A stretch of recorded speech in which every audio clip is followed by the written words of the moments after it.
이제 우리 다 함께 일어나서 오순절 후 7번째 주일 예배를 하나님께 드리겠습니다.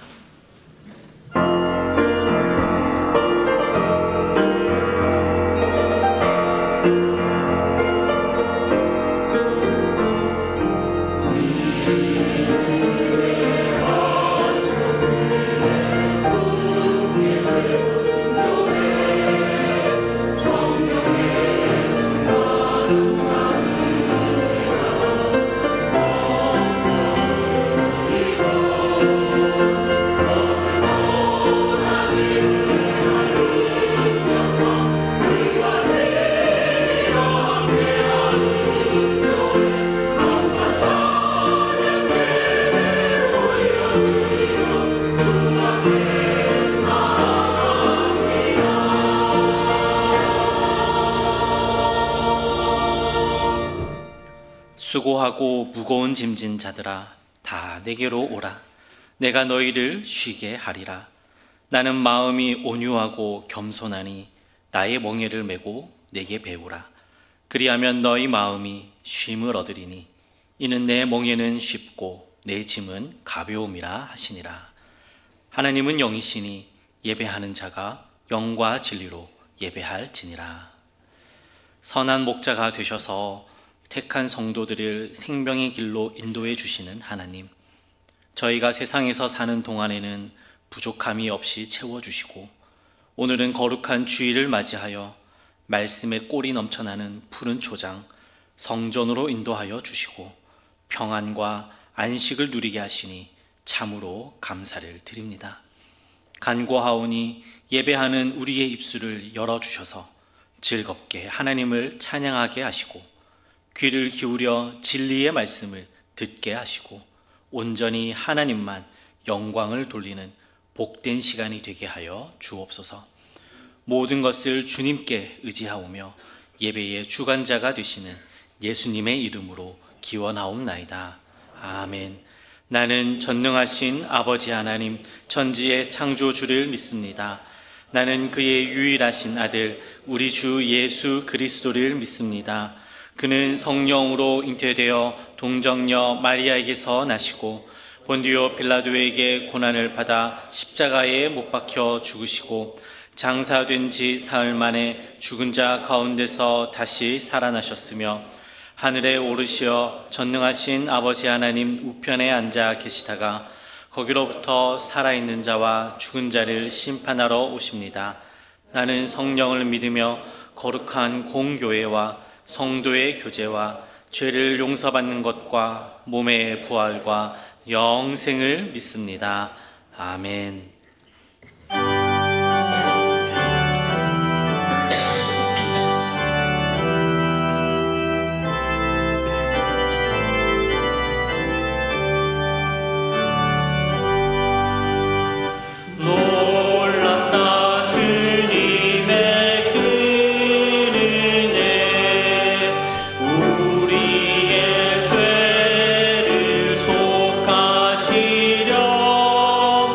가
서지체 말고 곧 받으라. 주의 은혜 우리의 죄를 다 씻었네. 주의 은혜 우리의 죄를 다 씻었네.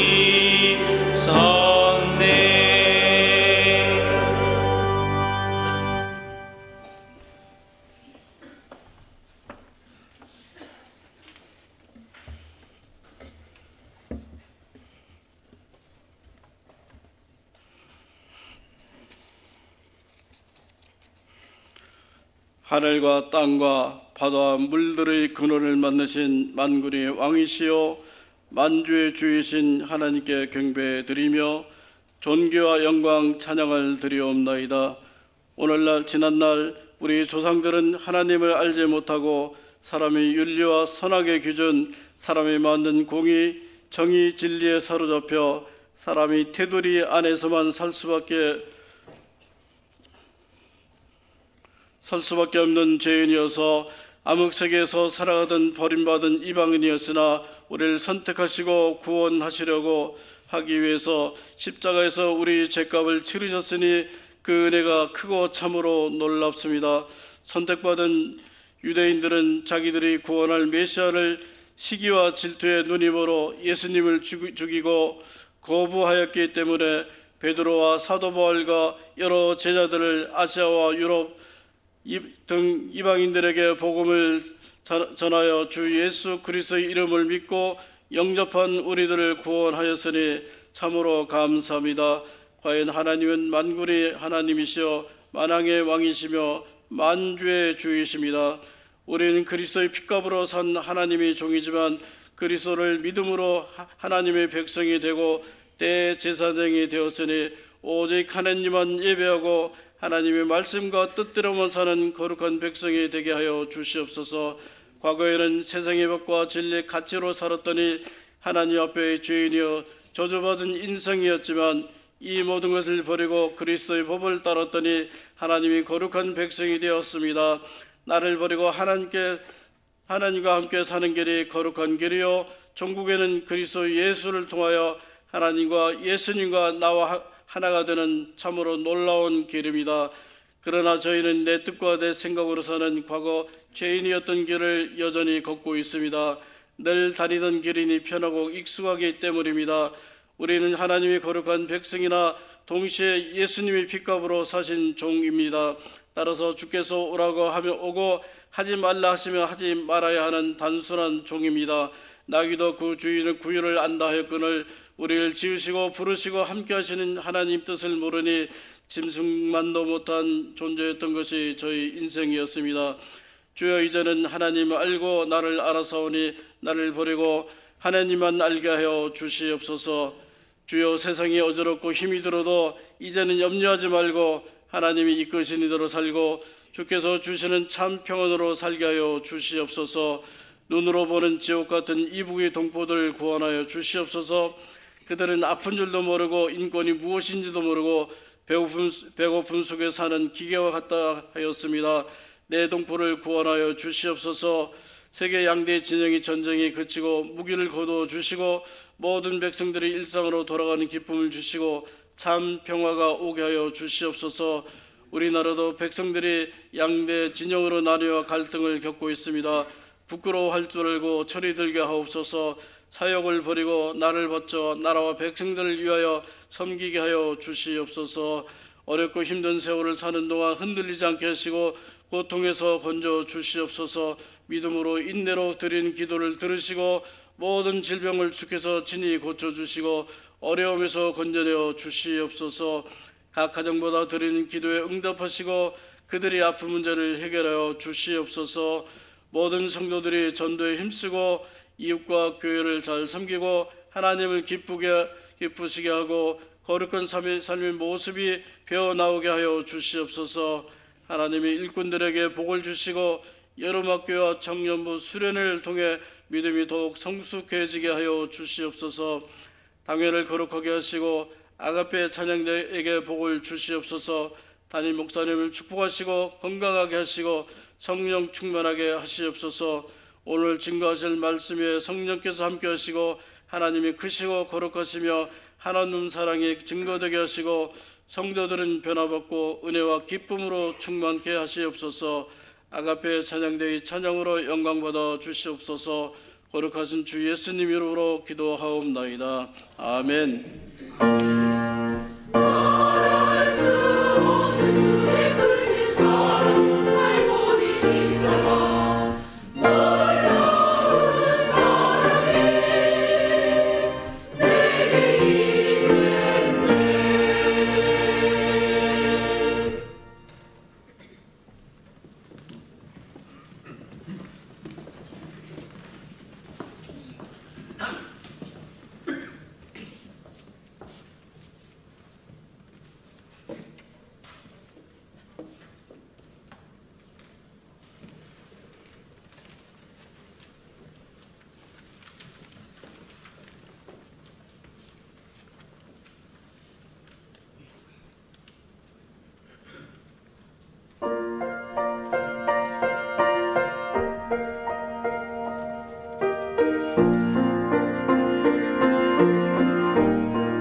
하나님 말씀 함께 보겠습니다. 갈라디아서 1장 16절 17절 말씀입니다.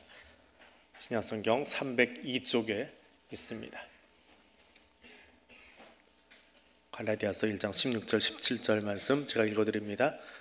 그의 아들을 이방에 전하기 위하여 그를 내 속에 나타내시기를 기뻐하셨을 때에 내가 곧 혈육과 의논하지 아니하고 또 나보다 먼저 사도된 자들을 만나려고 예루살렘으로 가지 아니하고 아라비아로 갔다가 다시 다메섹으로 돌아갔노라. 아멘. 토킹 스피치라고 하는 것을 운영하는 신상훈 교수라고 하는 분이 있습니다. 웃음 코칭이라고 하는 강연으로 유명한 분인데 그분이 어느 날 강연에서 이런 이야기를 하나 해주셨습니다. 얼마 전부터 이 신 교수님이 운동을 좀 하셨대요. 그래서 이제 하체가 다리가 좀 튼튼해졌답니다. 다리가 튼튼해지고 보니까 하루는 나 마라톤 한번 나가봐야 되겠다. 아주 처음으로 마라톤 대회에 나갔답니다. 그럼 그 마라톤 대회에서 선두에서 뛰었을까요? 중간에서 뛰었을까요? 제일 꼴찌에서 뛰었을까요? 뭐 선두에서 뛰면 좋기는 하겠지요. 네, 꼴찌였습니다. 자, 이 제일 뒤에서 달리기를 하는 사람, 마라톤이나 혹은 달리기를 하는 사람 누구를 보고 뛸까요? 어디를 보고 뛸까요? 앞 사람이 아니고요. 뒤를 본답니다. 뒤에 오는 사람 없나? 뒤에 오는 사람 없나? 그게 꼴찌에 꼴찌 한번 해보세요. 진짜 뒤에 쳐다보고 되어 있습니다. 저도 달리기를 잘 못해가지고 한번 그런 경험이 있어요. 뛰다가 앞으로 다가버린 거예요. 뒤에 없나? 쳐다보게 되더라고요. 근데 뒤를 보니까 웬 뚱뚱한 체구의 한 사람이 헉헉거리면서 쫓아오고 있더래요. 근데 갑자기 웃음이 나오는 거예요. 나보다 못 뛰는 놈이 있네 하니까 씩 웃음이 나온 거예요. 뒤에 오던 사람이 약간 숨이 여기까지 올라가서 얘기를 하더라고요. 야 임마 너 거기 서봐. 너 나보고 비웃었지 지금. 너 꼴찌로 달리는 게 어떤 심정이지? 알아? 내가 너한테 그 맛 좀 보여줄게 하고 그러면 막 쫓아오더니 기권을 해버리더래요.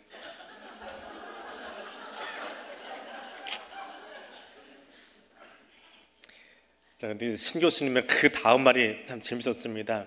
제가 봤던 그 영상은 공무원들을 대상으로 한 거예요. 웃음소리가 별로 안 들리더라고요. 여러분 조금 나은 거예요, 그나마. 그랬더니 교수님이 보고 딱 말 끊지도 않고 고장 얘기하는 거예요. 그런데 이 이야기를 듣고 제일 빵빵 터진 집단이 어딘지 아세요? 어디 가서 이야기하니까 사람들이 와 하고 다 웃었을까? 삼성전자 사장단 모임에 가서 했더니 다 터지더래요. 빵빵 터지더래요. 그 제일 앞서 제일 빵빵 터지던 사람이 감빵 같대요. 뭔지 모르시는 분은 모르시는 데 넘어가세요. 그러면서 하는 이야기가 한 그룹의 CEO쯤 되는 사람들, 리더쯤 되는 사람들은 다른 사람이 하는 이야기를 가지고 저거 아재 개그야 라고 외면하지 않고 지금 공감해줘야 될 시간이구나. 그러면 웃음이 안 나도 헛웃음이라도 같이 웃어줄 줄 안다는 거예요. 사람의 마음에 맞춰줄 줄 아는 사람. 그들이 리더의 자격이 있고 그들이 그만큼 속이 변화되어 있더라. 그게 웃음이다 라고 이야기를 한 것을 들었습니다. 간장, 된장, 좋은 메주, 소금물 사용해서 햇볕에 잘 숙성시키면 장맛이 나고 된장 맛이 납니다. 포도주와 김치가 잘 숙성의 과정을 거치면 최고급 포도주와 맛있는 김치가 되듯이 사람도 마찬가지입니다. 숙성이 필요합니다. 오늘은 그 이야기를 함께 나누려고 합니다. 바울이 그리스도인을 박해하려고 공권력을 등에 업고 다메섹으로 가던 길에 예수를 만났습니다. 그에게는 충격이었습니다. 최소한 랍비의 자격을 얻은 이 사울, 그럼 40년은 지나간 거예요. 40년 동안 자신의 삶을 돌아보고 또 열심히 읽었고 또 지켜왔던 그 율법의 체계가 다메섹 가는 길에서 하루아침에 와르르 무너져 버렸습니다. 사람이 충격을 받으면 곧장 변화되지 않습니다. 도리어 주저앉아서 자기를 돌아보는 시간을 갖게 됩니다. 사울이 바울 되는 시간이 그랬습니다. 17절에서 바울은 예루살렘으로 가기보다 아라비아로 가서 잠시 은거했다라고 말합니다. 이 은거의 시간이 얼마나 걸렸는지는 신학자마다 다 다릅니다. 근데 일반적으로 아라비아 광야에 가서 3년 칩거의 생활을 거쳤다라고 이야기들을 합니다. 그 3년 광야의 시간이 어떤 시간이었느냐, 오늘 우리는 그것을 묵상하려고 합니다. 광야에서 나는 죄인 중에 괴수임을 깨달았습니다. 갈라디아 교회에 보낸 서신에서 바울은 자기 간증과 같은 이야기를 잠시 담아내고 있습니다. 다메섹에서 예수를 만난 뒤에 예루살렘으로 사람 만나려고 가지 않고 아라비아로 가서 잠깐의 시간을 가졌다. 얼마의 시간을 가졌다. 근데 이것이 이 바울에게 어떤 의미가 있었느냐라고 하는 것이지요. 이 바울의 이력서는 로마서, 고린도후서, 빌립보서에 등장을 합니다. 이것을 쭉 모아놓고 보면 바울은 어떤 사람이냐? 사울 왕을 배출한 베냐민 지파 출신입니다. 유대인 중에 당신 족보가 어떻게 됩니까? 라고 할 때 유다 지파입니다 라고 하면 다윗왕 계보를 자랑하는 사람들이에요. 내가 베냐민 지파입니다 라고 하면 정말 순수 유대인 혈통을 가진 경건한 지파라고 하는 뜻이에요. 레위 지파는 지금도 유대 사람들이 별도로 관리를 합니다. 예루살렘 성전을 회복하고 나면 그 훈련된 사람들을 성전에 넣기 위해서 지금도 국가적으로 관리하는 게 레위 지파래요. 나머지는 다 흩어져 버렸습니다. 근데 2000년 전에 자기를 소개하는데 내가 베냐민 지파다라고 하는 것은 아주 경건한 사람이다라고 하는 의미가 있습니다. 그리고 피가 섞이지 않은 정통 유대인이다. 지난주에도 말씀드렸죠. 유대인이 되는 방법. 유대인 여자와 결혼하면 그 아이가 유대인이 됩니다. 아빠를 따라가는 게 아니고요. 근데 그렇게 해도 섞여서 유대인이 되기도 해요. 그런데 바울은 그 혈통 안에 외부의 피가 들어오지 않은 순수한 혈통의 유대인이다라고 이야기하고 있는 겁니다. 율법적으로는 당시 사람들에게 가장 존경을 받던 바리새인입니다. 예수님에게는 질타를 받았지만 일반 서민들에게는 굉장히 존경받고 있던 사람들이에요. 그런데 그 존경받던 바리새인 중에서도 특별히 열심히 있어서 교회를 핍박하던 사람입니다. 게다가 선대에 어떤 일이 있었는지 모르지만 돈을 주고 산 시민권이 아니라 태어나면서부터 로마 시민권을 가지고 있는 사람이었습니다. 그리고 마지막 한 줄, 이건 당시 지성인들 세계에서 최고의 스펙 한 줄인데 이것이 랍비 가말리엘의 문화생이었다. 당시 사내들이는 두 개의 축이 이 사내들을 끌고 나가고 있었습니다. 바리새인 사두개인이 아니라 두 개의 학풍이 끌고 나가고 있는데 그 중에 메인이 가말리엘의 철학을 가지고 있어요. 철학사에도 이름을 남기고 유대 율법에도 이름을 남긴 사람이 가말리엘이에요. 근데 가말리엘의 수많은 제자들이 있겠죠. 밑에서 수업을 한 사람들. 그 중에 수석 제자 가말리엘이 죽으면 너는 가말리엘 이름 가지고 네가 말하는 것이 가말리엘이야 라고 하는 게 문화생이에요. 이게 바울입니다. 굉장한 사람이에요. 유대 학문에서나 서양 철학사에서나 이름 한번 제대로 남길 줄 있는 그런 사람입니다. 그런데 그가 예수 만나고 나서 자신을 이력서 이렇게 소개합니다. 딱 한 줄이에요. 죄인 중에 괴수다. 앞에 것은 다 배설물로 만들어버렸습니다. 광야에 들어가기 전에, 하나님 만나기 전에, 성령 충만하기 전에 바울의 세상 이력은 자랑하기에 참 좋은 이력서였습니다. 보기에 아주 좋은 내용들이었습니다. 그런 스펙을 가진 사람이 예를 들어 이런 강에 나와서 앞에다가 자막 띄우고 자기 이력서 딱 띄워놓고 자 오늘부터 강연할 아무개입니다 하면 저 스펙만 보고도 사람들이 그냥 껍벅 죽어버릴 겁니다. 무슨 말이 나오든지 간에 그건 다 맞습니다라고 인정할 법해요. 그게 스펙이거든요. 그래서 사람들은 스펙을 쌓아갑니다. 이력서를 만들어갑니다. 그런데 하나님은 그 이력서에 관심이 없습니다. 외모에 관심이 없습니다. 외모는 사람들이 봅니다. 하나님은 나의 내면에 관심이 있습니다. 그래서 이 땅에 오신 하나님 예수님께서 바리새인들을 향해서 그렇게 이야기합니다. 눈먼 바리새인이여 먼저 안을 깨끗이 하라. 그리하면 겉도 깨끗하리라 말씀하십니다. 화려한 옷을 입고 율법 예식에 맞춘 옷을 입고 길거리에서 손들고 기도하는 그 바리새인들을 바라보면서 예수님이 바로 저 구절 바로 뒤에 회칠한 무덤 같다.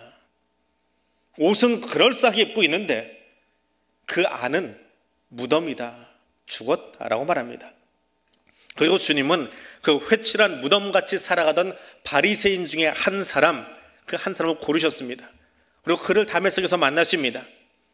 그리고 그를 사람들 속으로 보내지 아니하고 광야로 보내셨습니다. 왜 광야로 보내셨습니까? 오늘 제목에 써놓은 것처럼 숙성시키려고 보내셨습니다. 회칠한 무덤 속에 있는 것은 어떻게 되나요? 시간이 지나면 몸에 붙어있던, 시신에 붙었던 살들이 썩고 부패하고 벌레들이 먹고 그래서 다 없어져요. 시간이 지나면 백골이 되어서 뼈만 남습니다. 그게 회칠한 무덤 안에 있는 사람의 모습입니다. 그러나 광야에서 하나님을 만나면 숙성된 존재로 날마다 새로워집니다. 그래서 바울은 고린도에 있는 성도들에게 이렇게 편지를 씁니다. 우리가 낙심하지 아니하노니 우리의 겉사람은 낡아지나 우리의 속사람은 날로 새로워진다. 회칠한 무덤 중에 하나였던 바리새인 사울이 광야의 숙성의 시간을 거친 동안에 썩어 없어진 것이 아니라 예수로 가득한 사람이 되었습니다. 예수로 만족한 사람이 되었습니다. 그리고 자신의 옛 모습을 배설물처럼 여기고 자기 일어서를 한 줄로 요약합니다. 죄인 중에 괴수라고 말입니다. 광야 학교는, 광야를 지난 사람은 예수 안에서 내가 누구인지를 발견한 사람입니다. 그렇게 숙성되어가는 과정입니다. 그래서 나는 예수님이 만나주신 죄인입니다. 내가 누구인지 깨닫는 은혜가 시작되는 곳이 광야입니다. 오늘 이 아침 그 주님을 만나고 내 존재를 다시 한번 들여다보는 귀한 시간 되시기를 바랍니다. 두 번째로 광야에서 나는 최고의 보물을 발견합니다. 세상은 더 많이 가지고 더 높아지고 더 즐기고 싶어 합니다. 또 그런 삶을 부추깁니다. 그러다 보니 설교를 들으면, 말씀을 읽으면 우리가 아멘 하는 대목이 있어요. 여러 곳인데 십자가 앞에 다 내려놓으십시오 하면 아멘 합니다. 근데 진짜 내려놓나요? 죽을 때까지 못 내려놓습니다. 왜? 세상이 우리에게 그렇게 가르치거든요. 더 가져라, 더 많이 가져라, 더 높아져라. 근데 그 높아지기 위해서 많이 갖기 위해서 가진 것들을 어떻게 툭하니 십자가 앞에 다 내려놓습니까? 어떻게 포기합니까? 못해요. 나이 든다고 신앙생활 오래 한다고 이게 되는지 아세요? 안 돼요. 그렇게 포기가 쉽지 않습니다. 성경의 말씀 중에 가장 적용하기 어려운 것이 죽는 건 고사하고 십자가에서 죽는 건 고사하고 내려놓는 것도 잘 못합니다. 그래서 더 이상 십자가 앞에 내려놓으려고 하지 않을 때 하나님은 강제로 우리를 광야로 내모십니다. 모세가 손을 들었습니다. 40살의 모세가 바로의 궁에서 지식과 체력을 다 겸비하고 잘 배운 모세가 손을 들었어요. 그때 그 손 가지고 뭐 했습니까? 사람 때려 죽였어요. 하나님께서 그를 광야로 내모십니다. 거기서 40년을 더 지내게 하십니다. 그때 모세의 팔은 어떻게 되었습니까? 좀 잘 보십시오. 하나님께서 모세를 얼마나 기다려 주셨습니까?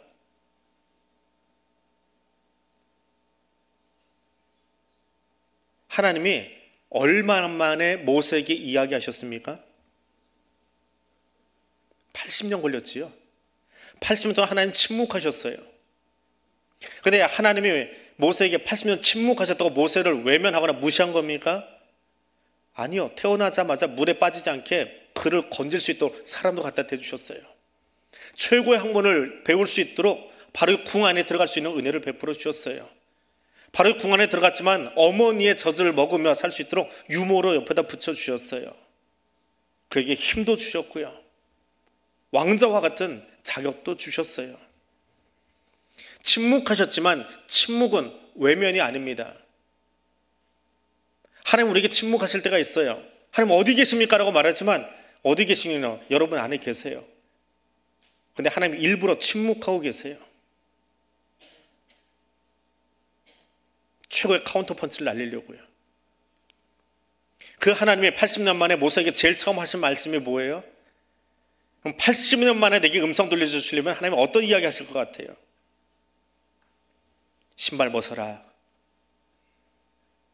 좀 뜨악하지 않아요? 80년 만에 입을 여신 하나님이 기껏 하는 이야기가 너는 거룩한 자야, 내가 너를 기뻐한다, 그런 이야기가 아니라 신발 벗어라. 어떻게 보면 참 유머러스한 대목이 떨기나무 앞에 하나님입니다. 근데 80년 만에 그렇게 이야기하신 하나님이 모세와 대화를 시작하는데 어떤 대화를 하세요? 모세야, 손을 네 품에 넣어볼래? 다시 빼볼래? 넣어볼래? 빼볼래? 지팡이 잡을래? 뱀꼬리 잡을래? 80년 만에 하나님을 만나고 나니까, 음성을 듣고 나니까 모세의 손이 달라져요. 40년 동안 바로의 공을 지난 다음에는 자기 힘으로, 자기 지적인 그 생각으로, 이성적인 판단으로 사람 때려 죽였습니다. 근데 80년 만에 하나님 음성을 광야에서 듣고 나니까 모세가 이 손 가지고 뭐 해요? 가슴에 넣었다 빼기를 반복하고 지팡이를 들었다 놨다를 반복하고요. 홍해 앞에서 손 들고 바다를 쳐다보고 있습니다. 손은 여전히 내 손인데, 손은 여전히 내 거예요. 손을 하나님 바꿔주지 않으셨어요. 600만 불 사나이 된 거 아니에요. 그런데 그 손이 하나님 말씀하시는 대로 움직입니다. 넣으라면 넣고, 빼라면 빼고, 잡으라면 잡고, 들라면 들고. 일은 누가 하세요? 모세의 손이 아니라 하나님이 하세요. 그게 광야 학교를 지나간 다음에 모세의 모습입니다. 그럼 삭개오를 보십시오. 삭개오가 돈을 가졌습니다. 그 돈을 운영하고 관리하는데 굉장히 능한 사람이었습니다. 추선 뽕나무에 올라가기 전까지 돈은 그에게 최고였습니다. 뭐 한 데 썼어요? 자기 과시하고 사람들이 자기가 함부로 하지 못하게 하기 위해서 돈을 도구로 삼았습니다. 그런데 뽕나무에서 내려와서 예수님이 자기 집으로 들어오고 나니까, 그 예수를 만나고 나니까, 자기 안에 예수님이 들어오니까 그때부터 돈은 뭐가 돼요? 더 이상 자기 과시용이 아니라, 자기 자랑하기 위한 것이 아니라 나누기 위해서, 구제하기 위해서, 용서받기 위해서 그 돈이 다른 도구가 되어지더라라고 하는 거예요. 무엇보다 삭개오가 돈 쓰는 자리에 하나님의 영광이 나타나고 있더라는 거예요. 똑같은 모세의 손인데, 똑같은 삭개오의 손인데 말입니다. 하나님을 만나고 예수를 만나면 달라집니다. 그 손이 하나님 영광 드러내고 그 돈이 하나님 영광을 드러내요. 하나님 만나기 전에는 폭력의 도구였던 손이 허세 부리기 위해서 사용했던 그 돈이 최고의 보물이 되어 있다라고 하는 겁니다. 하나님 우리에게 최고의 것을 주기 원하십니다. 그리고 그 최고의 보물은 사실은 이미 우리에게 주어졌어요. 단지 그 보물을 하나님의 영광을 위해서 쓰지 않으니까 폭력의 도구가 되고 내 자랑하는 도구가 되었을 뿐이에요. 근데 하나님 만나고 나면 그 보물이 진짜 자기 가치를 발휘하기 시작합니다. 광야로 나가십시오. 광야에 나가서 하나님 만나십시오. 그러면 하나님이 지금 내게 주신 이 모든 것이 얼마나 아름다운 보물인지 그 보물의 진가를 발견하게 될 거예요. 그리고 그 보물이 진짜 보물 되게 하십시오. 하나님 영광 드러내는데 여러분에게 주신 그 보물들을 아름답게 사용할 줄 아는 사람 되시기를 바랍니다. 세 번째로, 광야를 지나면서 숙성된 사람이 있고 부패해가는 사람이 있습니다. 숙성되는 것과 비슷한 작용이 부패입니다. 이 둘은 다 변화된다라고 하는 의미에서 같습니다. 그런데 숙성 또는 발효된다라고 하는 것은 사람에게 유용한 쪽으로 변화되어 가는 것이고, 부패는 반대의 의미지요. 배추를 그냥 내버려 두면 곰팡이 쓸고 썩어버립니다. 근데 거기다 소금을 뿌리고 간을 잘 해놓으면 이로운 효소가 발동을 해서 김치가 되지요. 이런 날씨에 우유 꺼내가지고 식탁에다 그냥 내버려 두고 하루만 지나 보십시오. 쾌쾌한 냄새 납니다. 우유가 부패한 겁니다. 그런데 그 우유 안에 다른 좋은 효소를 넣어주고 그걸 발효시켜 보세요. 야구르트가 되든지 치즈가 되든지 그렇게 숙성됩니다. 숙성된다 혹은 부패한다라고 하는 것은 화학적으로 혹은 생물학적으로 같은 현상입니다. 그러나 어떤 것은 이로운 쪽으로 변화가 되어지고 어떤 것은 해로운 결과물을 가져오게 됩니다. 광야도 똑같습니다. 하나님은 너도 나도 다 광야에 넣어주십니다.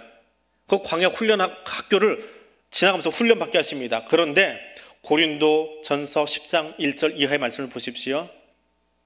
출애굽한 60만 장정들이 뭐 여자 숫자는 안 나오니까 남자만 계산하겠습니다. 60만 장정이 다 홍해를 지나갔고요. 다 구름 기둥과 불 기둥의 보호를 받으면서 광야에서 만나와 메추라기 먹으면서 또 반석을 터주는 물 마시면서 광야를 지나갔습니다. 그런데 59만 9,998명은 여호와 신앙이 아니라 부패함으로 달려갔습니다. 부패한 백성은 모세에게 근심덩어리고 하나님을 진노케 하고 결국은 광야에서 다 죽었습니다. 이 59만 9,998명은 하나님의 기뻐하시는 일보다 자기 마음에 드는 일만 해달라고 아우성치고 불평하기 좋아했던 무리들이었습니다. 결국 하나님을 경노케 하고 하나님의 진노를 사고 광야를 지나가지도 못하고 거기서 죽고 끝났습니다. 근데 2명은 달랐습니다. 그들은 분명 소수였습니다.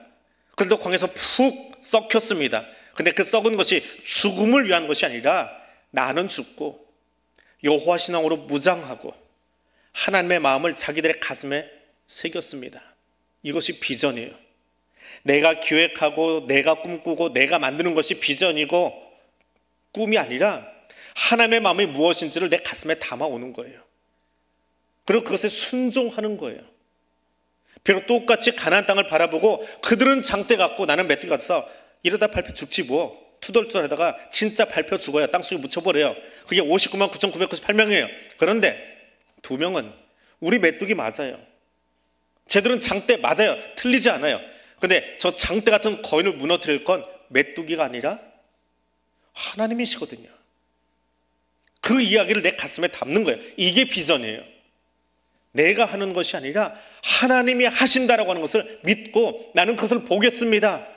하나님 하신 걸 보겠습니다. 이게 비전을 갖는 사람의 모습이에요. 내가 한다고 나서지 마세요. 하나님이 하신 걸 보고 꿈꿀 줄 아는 사람이 비전의 사람이고 비전이 있는 교회예요. 내가 한다고 하다가 세상을 어지럽히고 교회 시끄럽게 합니다. 여호수아와 갈렙은 비전을 가졌습니다. 하나님의 마음을 가졌습니다. 말씀이 내 것이 되어서 가나안을 정복하는 백성이 되었습니다. 같은 이치입니다.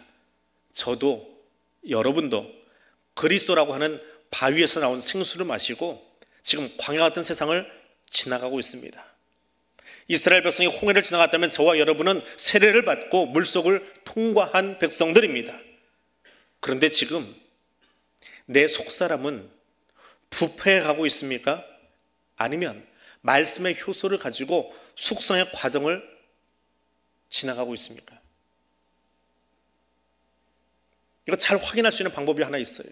나는 몰라요. 둘 다 썩어가는 과정이기 때문에 이게 숙성인지 부패인지 몰라요. 근데 알 수 있는 방법이 하나 있습니다. 아주 정확합니다.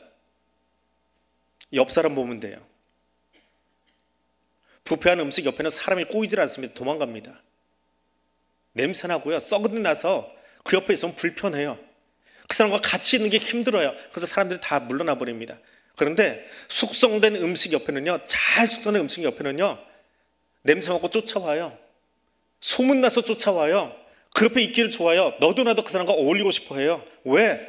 그 향이 너무 좋고요. 그 맛이 너무 좋거든요. 예수로 숙성된 사람 옆에 있으면 신이 나요. 그래서 사람이 모이게 되어 있어요. 이게 숙성된 그리스도인과 부패한 그리스도인의 극명한 차이입니다. 똑같이 광야를 지났어요. 그러나 부패한 사람 옆에는 죽음만 기다리고 있어요. 광야를 나오지도 못하고 거기서 아이고 힘들어 불평만 하다가 불평하다 죽어버리는 거예요. 숙성된 사람은 똑같이 힘들어요. 똑같이 어려워요. 그러나 광야 굴을 나오고 가나안을 정복하고 하나님이 원하시는 나라를 거기에 세워갑니다. 내게 질문하십시오. 저한테 말고 여러분 자신에게 질문하십시오. 지금 내 옆에 있는 사람은 나의 향기를 맡고 살아나고 있습니까? 죽어가고 있습니까? 말씀을 맺습니다. 나는 예수로 숙성되기를 원합니다. 숙성되고 싶습니다. 숙성된다라고 하는 것은 나의 옛사람이 예수라고 하는, 예수의 말씀이라고 하는 효소가 들어와서 변화되는 것입니다. 그래서 더 이상 내 안에 옛사람이 남아있지 않은 오직 예수 마음으로 가득한 성령 충만한 사람으로 변화되는 것입니다. 그렇게 숙성되기를 원합니다. 그리고 성령께서 내 안에서 이 일을 이루어 가시도록, 완성하시도록 나를 성령께 온전히 맡겨드리는 성령 충만한 삶 살아갈 수 있기를 원합니다. 우리 같이 기도하겠습니다. 오늘 말씀을 기억하며 함께 기도합니다. 십자가 앞에 나의 옛사람을 내려놓도록 도와주십시오. 안 됩니다. 포기할 수 없습니다. 하나님, 내 힘으로 내려놓을 수 없으니 그래서 강권적으로 나를 붙드셔서 그 십자가 앞에 내 옛사람 다 내려놓게 해주십시오. 그거 더 이상 나 충만이 아니라 성령 충만함으로 살아가며 새 사람 될 수 있도록, 새로운 피조물 될 수 있도록 성령님 나를 좀 바꿔주십시오. 다른 것이 아니라 예수 말씀으로 내가 숙성되고 싶습니다. 숙성되기를 원합니다. 이 기도 제목으로 우리 함께 소리 내어서 잠깐 기도하겠습니다. 거룩하신 하나님, 내가 거룩하니 너도 거룩하라 말씀하신 하나님, 그 음성을 듣습니다. 그런데 내 안에는 바울이 이미 배설물처럼 버려버린 그것들이 왜 아직도 남아서 그 냄새나는 것들을 여전히 끌어안고 내 것이냐 귀중한 것이냐 붙잡고 있는지요. 주님, 그 배설물들을, 그 배설물 같은 것들을 주의 십자가 앞에 다 내려놓기를 원합니다. 다 버리기를 원합니다. 그리고 주님 내게 주신 그 가장 아름다운 보물들을, 그 원석을 발견할 줄 아는 사람 될 수 있도록 하나님 도와주시기를 원합니다. 십자가 앞에 나의 옛사람을 내려놓을 수 있는 은혜를 허락하여 주옵소서. 내 힘으로 내 의지로는 되어지지 아니하오니 내 안에 계신 성령님, 성령 충만함으로 성령의 지배를 받음으로 이 일을 감당해낼 수 있도록 우리와 함께하여 주옵소서. 무엇보다 숙성되고 싶습니다. 세상의 방법으로, 세상의 가치로 숙성되어 가는 것이 아니라, 변화되어 가는 것이 아니라, 부패해져 가는 것이 아니라 예수 말씀으로, 예수의 복음으로, 십자가의 복음의 능력으로 내가 숙성되기를 원하오니 성령 하나님, 여기 우리와 함께하여 주옵소서. 그렇게 나를 새롭게 하여 주옵소서. 그렇게 숙성되는 이 아침 되게 하여 주시옵소서. 창조주 하나님, 지극히 작은 자 죄인인 나를 부르신 은혜에 감사합니다. 나를 새롭게 하시는 성령께 붙들리기 원합니다.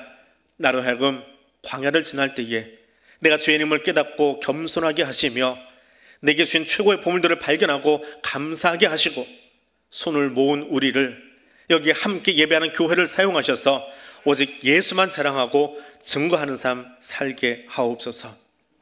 이 삶을 위해 내가 예수로 숙성되기를 원합니다.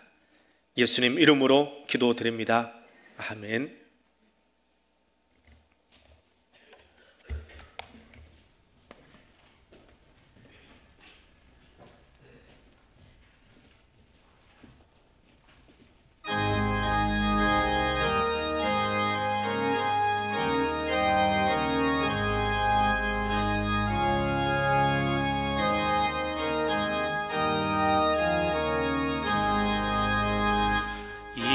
죄인을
사랑과 은혜의 하나님 감사합니다. 우리를 광야로 내모시되 외면하지 아니하시고 늘 새롭게 하시려고 우리 안에서 일하시는 성령 하나님의 은혜를 인하여 감사드립니다. 그 은혜에 감사하여 우리의 고백과 감사의 제목을 담아 이 예물을 올려드리오니 기쁘게 흠양하여 주시옵소서. 그리고 이 광야를 지난 뒤에 우리를 새롭게 하시며 연단하시며 정금같이 나오게 하신 그 하나님의 은혜를 깨닫고 그것을 세상에 증거하는 예수의 향기로 살아갈 수 있도록 주여 도와주시옵소서. 이 시간도 연약함 가운데 주의 말씀을 사모하여 온라인으로 예배드리고 있는 성도들이 있습니다. 뜨거운 여름의 현장 가운데 그래서 땀 흘리다가 시간을 구별하고 자리를 구별해 엎드린 성도들도 있습니다. 하나님 그곳에 찾아가 주시고 하나님만이 주실 수 있는 신령한 은총으로 구름 기둥과 불 기둥으로 저를 덮으시고 함께하여 주옵소서. 말씀 붙들고 나아가겠습니다. 말씀에 의지하여 일어서겠습니다. 일어선 그 자리에 오직 하나님의 영광만 드러나도록 우리의 삶을 사용하여 주옵소서. 예수님 이름으로 기도드립니다. 아멘. 다 일어나셔서 파송의 찬송 함께 부르겠습니다.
이제는 우리 주님 예수 그리스도의 은혜와 하나님 아버지의 크고 놀라우신 사랑과 성령 하나님의 교통하시며 인도하여 주시는 은총이 광야를 지나며 예수 복음의 효소를 가지고 나를 숙성시키기 원하여 일어선 주의 백성들 위해 지금부터 영원토록 함께하여 주시기를 간절히 축원하옵나이다.